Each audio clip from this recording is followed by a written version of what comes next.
ہم اپنے آپ کو مسلمان میں شمار کرتے ہیں۔ یہ نام ہمیں کہاں سے ملا؟ کبھی ہم نے سوچا مسلمان اپنے آپ کو کیوں شمار کر رہے ہیں؟ ہم نے کبھی تک اسلام کے لیے کچھ کیا؟ ہم نے اپنے آپ کو اس حقدار بنایا کہ ہم اپنے آپ کو مسلمانوں میں شمار کریں کہ ہم نماز پنجگانہ کو ادا کرتے ہیں؟ کیا ہم نے اسلام کے ان حقوق کو ادا کرتے ہیں کہ جس کے بنا پر ہمیں مسلمانوں میں شمار کیا جائے؟ یہ نام ہمیں خاندانی مل گئی میرے بھائیوں۔ اب ذرا سوچیں کہ ہمیں اللہ تبارک و تعالیٰ نے مسلمانوں کے گھروں میں پیدا کیا تو ہم بھی مسلمان ہو گئے۔ ہمارے باپ کلمہ گو تھے، وہ بھی کلمہ پڑھتے تھے، ہم نے بھی پڑھ لیا۔ کبھی ہم نے سوچا نہیں، کبھی ہم نے جاننے کی کوشش نہیں کی۔ قیامت کے دن اللہ تبارک و تعالیٰ سوال پوچھے گا، اے لوگو، اے مسلمانوں، تمہیں عقل سلیم سے نوازا گیا تھا، تمہارے پاس اتنی طاقت تھی کہ تم اسلام کے بارے میں جانکاری حاصل کرو۔ آج اللہ تبارک و تعالیٰ کی طرف سے نعمت کے طور پر موبائل سب کے ہاتھ میں ہے، لیکن ہم نے اس کو کیا غلط طریقے سے استعمال کر رہے ہیں، غلط انداز میں اس کو یوز کر استعمال کر رہے ہیں۔ کیا ہم اس کے ذریعے سے اسلام کے قوانین کو نہیں سیکھ سکتے؟ تلاوت قرآن نہیں جانتے، قرآن مجید پڑھنا نہیں جانتے، کہ ہم قرآن موبائل کے ذریعے سے نہیں سیکھ سکتے؟ قیامت کے دن کی حالت کو سوچئے کہ جب اللہ تبارک و تعالیٰ کہے گا کہ تم سے جب تک سوال نہ کیا جائے تم اپنے قدم کو ہلا نہیں سکتے، کہاں جائیں گے؟ کوئی بہانہ نہیں رہے گا۔ کہنے کا مطلب ہے کہ آج جو ہماری حالتیں ہیں، ہم اپنے آپ کو دیکھیں کہ ہم کس مقام میں پا رہے ہیں۔ ہم نیوز وغیرہ میں سنتے ہیں کہ فلاں جگہ پہ مسجدوں کو گرا دیا گیا، مسلمانوں کو ظلم ڈھایا گیا، مسلمانوں کو مارا گیا، مسلمانوں کی جو عبادت گاہیں تھی اس کو برباد کر دیا، جو عید کی نماز جہاں پہ ادا کرتے تھے عید گاہ کو مندروں میں تبدیل کر دیا۔ کیوں؟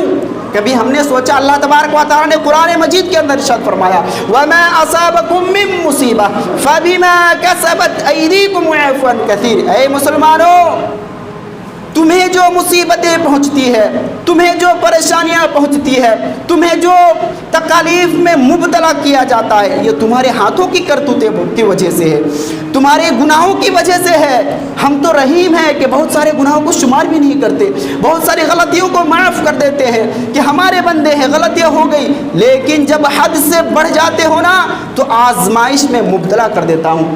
جب تم حد سے بڑھنے کی کوشش کرتے ہو، مصیبتیں تمہارے پاس آ پہنچتی ہے، تم بیماریوں میں گھر جاتے ہو، تمہارے اوپر ظلم کیا جاتا ہے کہ تم نے اپنے حد کو پار کرنے کی کوشش کی، تم نے اپنے غلطیوں کو تم نے بے شمار کر دیا جو کہ شمار کرنے کے قابل نہیں۔ اللہ تبارک و تعالیٰ نے فرمایا کہ وَمَا أَصَابَكُم مِّن مُّصِيبَةٍ فَبِمَا كَسَبَتْ أَيْدِيكُمْ وَيَعْفُو عَن كَثِيرٍ، یعنی کہ بہت زیادہ معاف کر دیتا ہوں۔ گناہیں بہت کرتے ہو، بہت گناہوں کو میں شمار نہیں کرتا، معاف کر دیتا ہوں، لیکن کچھ ہی گناہ کو میں پکڑتا بھی ہوں کہ تمہیں آزمایا جائے، تمہیں مصیبتوں میں مبتلا کر دیا جائے۔ کیوں؟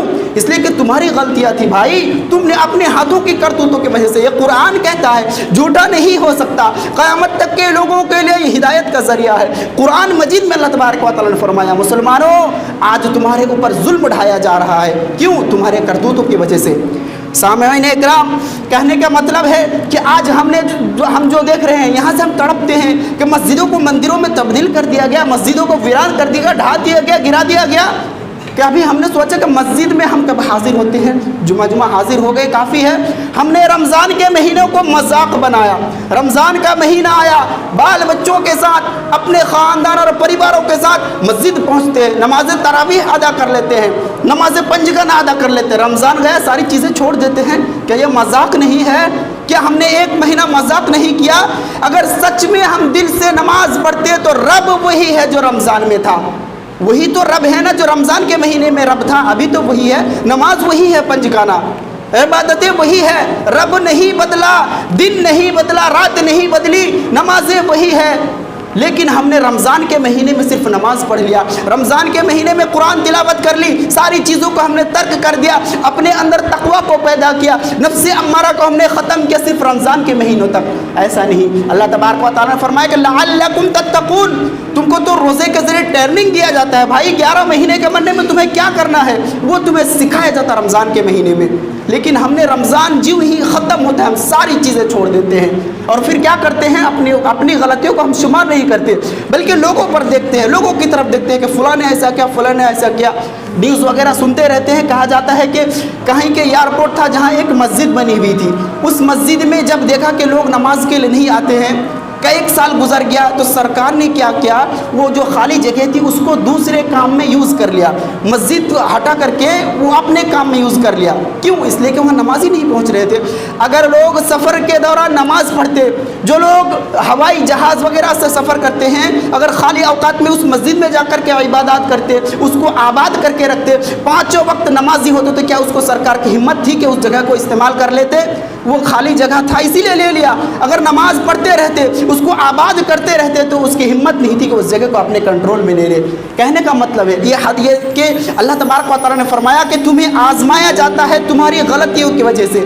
ہمیں احساس کرنا ہوگا، ہمیں اپنی غلطیوں کو ڈھونڈنا ہوگا کہ ہم نے اپنی قوم کے اندر جو کچھ کر رہے ہیں یہ کہاں لے کے جا رہے ہیں۔ آج ہمارے اندر فحاشی ہے، بے پردگی ہے اور بے ہودہ پن ہے۔ ہمارے بال بچوں کو ہم نے اپنے کنٹرول میں نہیں رکھا، ان کی ہم نے اصلاح و تربیت نہیں کی۔ اللہ تبارک و تعالیٰ نے قرآن مجید کے اندر فرمایا، اے مسلمانوں، اے لوگو، تم اس بات کو بھی جان لو کہ میں یہ کہ نہیں کہتا کہ تم دنیا کو بھول بیٹھو، صرف اور صرف اللہ کی عبادت کرو، نہیں، دنیا میں بھی تمہارا حق ہے، دنیا بھی کماؤ، تم اپنے بچے کو ڈاکٹر بھی بناؤ، انجینئر بھی بنانا ہے، کھیتی باڑی بھی کرنا ہے، مال و دولت بھی کرانا ہے، بلڈنگیں بھی بنانا ہے، یہ حق ہے، اللہ تبارک و تعالیٰ نے خود فرمایا ہے۔ لیکن ساتھ میں کیا کر رہے ہیں معلوم ہے؟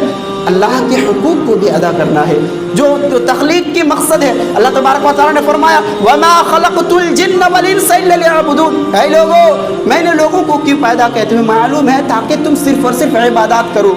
عبادت کرنا ہے، اللہ تبارک و تعالیٰ کو یاد کرنا ہے، ان کے حقوق کو ادا کرنا ہے، ان کے ساتھ دنیا بھی کماؤ، دنیا کمانے سے منع نہیں کیا گیا۔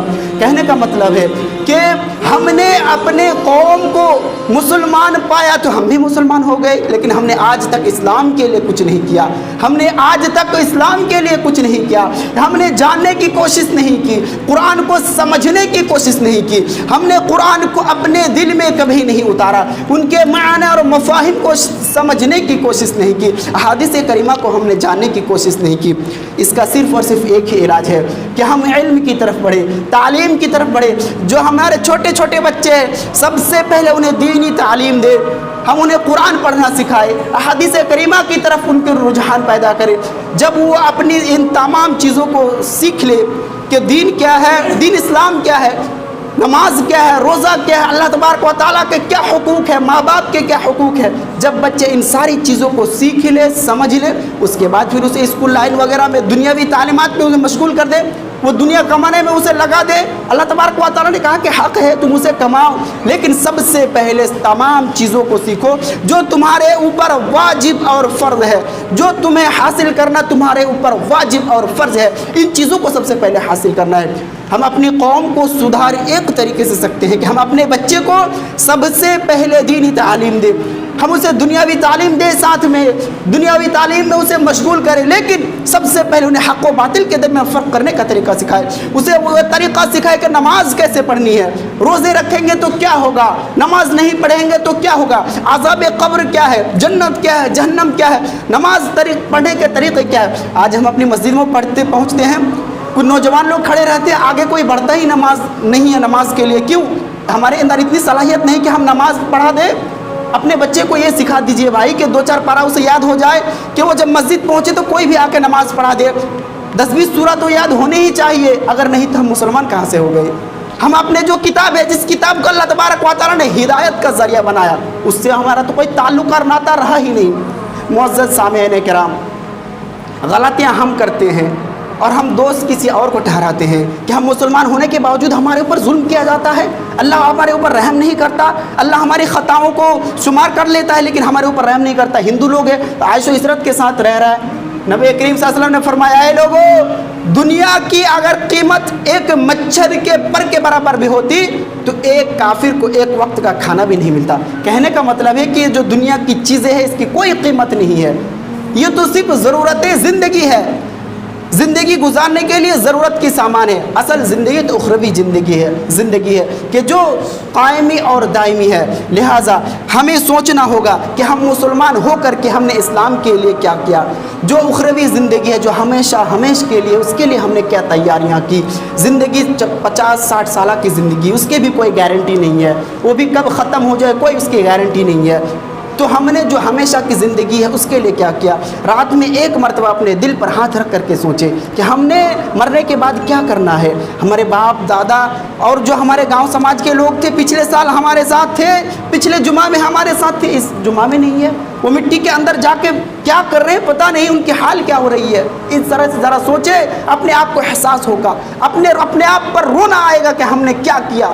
زندگی تو کمانا ہی ہے, روزی روٹی تو کرنا ہی ہے, وہ تو لازم اور واجب ہے, زندگی گزارنے کے لیے بہت ضروری ہے.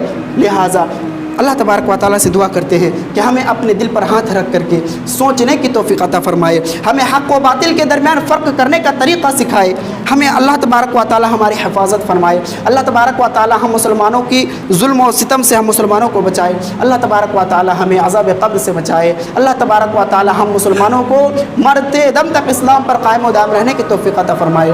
آمین.